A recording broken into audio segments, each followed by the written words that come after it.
Hindi lahat ng kasama mo ay kakampi mo. Hindi lahat ng ngumiti sa'yo ay naniniwala sa'yo. Minsan, katulad ni Jesus, may Judas din sa tabi mo. Mukhang kakampi, pero ang totoo, sila ay mga mortal na kaaway. Taong tatawag sa'yo ng kaibigan, pero sa likod, kaaway ang turing nila sa'yo. Ano nga ba ang katangian ng totoong kaibigan?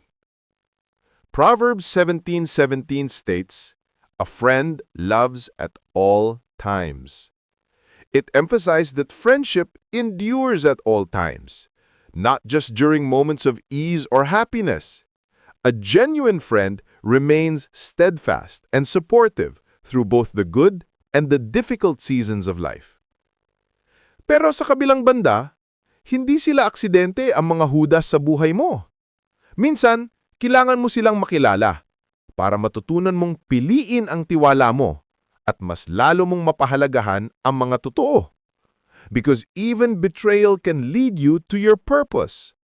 So when not everyone believes in you, remember, even Jesus was doubted, but still fulfilled his mission.